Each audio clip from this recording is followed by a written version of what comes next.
Did you know that every time you use your phone or computer, you're leaving behind invisible traces of how you interact with it? What if I told you that those traces are as unique as your fingerprint? And just like your fingerprint, these traces can be used to authenticate your identity. Hi, my name is Cameron Katatani, and today I'm going to tell you everything you need to know about behavioral biometrics in our digital age. Behavior is the way in which a machine works or functions. The human body is an organic machine with a unique constellation of physical, physiological, psychological, or behavioral features. From an evolutionary psychological perspective, it was incredibly adaptive for our ancestors to be accurate in using these characteristics to identify other people, particularly as a member of the inner outgroup, as trustworthy or deceitful, or as friend or foe. Humans typically behave in ways that secure and benefit us. We wouldn't be here today without those instincts. But as our world evolves and becomes increasingly complex, these psychological and behavioral self-protection mechanisms are being applied within our digital lives in ways that are not intuitive to our evolved adaptations. As such, humans have invested societal efforts in research and development of technological biometrics to lend that invisible hand. Biometrics are authentication technologies that have been used for centuries. Authentication is the process by which we prove something is genuine. In a technological age, we authenticate our access to our accounts, devices, or other personal resources by verifying our identity without the risk of forgetting, losing, or having a password stolen. The sensors involved with various types of biometrics are interactive technologies designed to swiftly and reliably capture our unique attributes, or behavioral traits, for security authentication, identity verification, or even life-saving medical contexts. This could be physically interactive, such as pressing your fingerprint to a sensor on your device, or visually interactive. I'm pretty sure you or those you know have enabled Face ID to unlock your phone without having to think twice about it. As you can see, types of biometrics can range from fingerprints, facial recognition, or even voice authentication. Biometrics can even measure behavioral traits, such as how someone walks or their gait. But in our digital world, behavioral biometrics are becoming a lot more specific and detectable. This commonly includes mouse or trackpad movements, scrolling or keystroke speed, touchscreen interactions, or session interaction data. Some remote work companies measure digital behavioral biometrics to ensure their remote workers are attentive at the screen. Despite how high-tech and new the sensor technology itself seems, biometrics as a form of authentication measurement have been around for centuries. Most recognizable are the fingerprints. So before we cover the more recent strides in technological advancement, it's important to know that people have used analog biometrics as early as 200 BCE. So let's take a closer look at how we got here. For instance, fingerprints were used by ancient Chinese merchants to authenticate loans and legal contracts, though they didn't call them biometrics back then. Even law officials working under the Babylonian king Hammurabi in the 18th century BCE identified criminals with their fingerprints. So as the interconnectedness and technological innovation of the world increased, nearly all countries around the globe used fingerprinting as its main biometric for identity authentication and citizen protection purposes. In the interest of safety and security, the United States FBI digitized fingerprints in the 1960s for criminal identification. As the world grew more complex, so did the biometric technologies.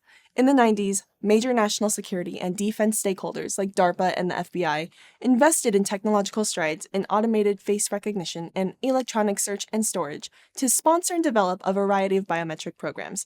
This includes the Face Recognition Technology Program and Integrated Automated Fingerprint Identification System for large-scale identification. Launching in 2011, the FBI utilized the efforts of a variety of technological companies, American manufacturer Lockheed Martin, and French corporation Safran to develop next-generation identification, utilizing university research to develop palm print, iris, and facial identification. These records include both criminal and non-criminal profiles, but the latter of which tend to be for employment background checks. Now, in 2025, many people use their fingerprint or face to authenticate their identities, to unlock smartphones, laptops, or log into accounts. But don't worry, these tools are not affiliated or incorporated into the NGI system. Criminal identification is not the same as your everyday authentication, though the technologies to capture the biometric information may be very similar. But if not to unlock your device, I bet you've come across a digital behavioral biometric before. Highly trafficked and popular websites like Google use CAPTCHAs to verify websites are being accessed by a human instead of a bot. This is a form of behavioral biometric authentication. The CAPTCHA tracks speed, subtle movements, and pressure sensitivity, even session interaction data, just to name a few, and determines if those behaviors are made by a human or a bot. Biometric technology is evolving to fit the demands of our digital world. Our self-protection motives have extended beyond traditional person-person interactions into algorithmic machine-machine interactions. Because of this technological integration into our daily lives, staying safe and secure in the digital world necessitates tools that measure behaviors we cannot really perceive offline, such as session interaction or precise keystroke speed data. Your digital movements are sensed by a variety of technologies.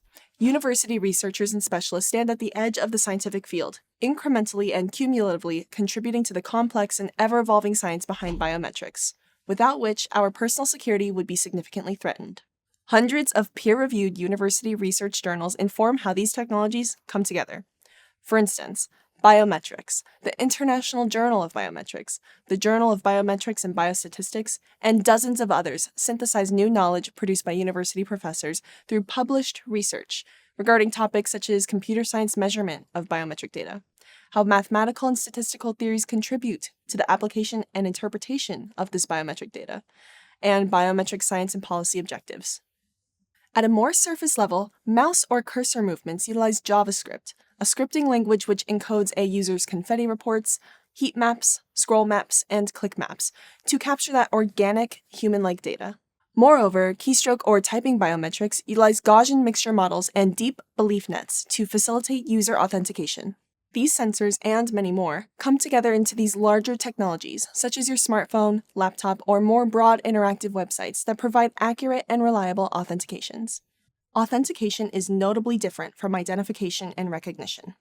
Authentication is the process by which accurate identification occurs, and recognition is the application of identifying someone without them having to identify themselves. If you've ever heard of dual-factor authentication, this may include the use of both a password, which could be theoretically typed in by anyone who knows it, as well as the interaction with a biometric sensor, which is inherently unique to you and designed to be inimitable. This naturally raises many questions. How is your data being used? University professors and experts in the field explain how ethical protections surrounding the use of your digital biometric data is fervently supported, and paramount to combating the growing risks of deepfakes and AI. The growing capabilities of deepfake and AI technology call into question the effectiveness of or the threat to biometric sensor reliability. Most biometric sensors are doing more than just confirming the image of you looks alike. Face recognition uses liveness detection technology, which utilizes imperceptible light beams to ensure the facial image has structural depth under the exterior and is imbued with liveliness. However, with recent development in anthropomorphic AI, several researchers have figured out how bots can be programmed with a variety of algorithms, including reinforcement learning techniques and those Gaussian mixture models, potentially enabling malicious actors to bypass some of these digital security efforts by imitating your digital behaviors. Furthermore, if not protecting from hackers, it is natural to wonder about function creep.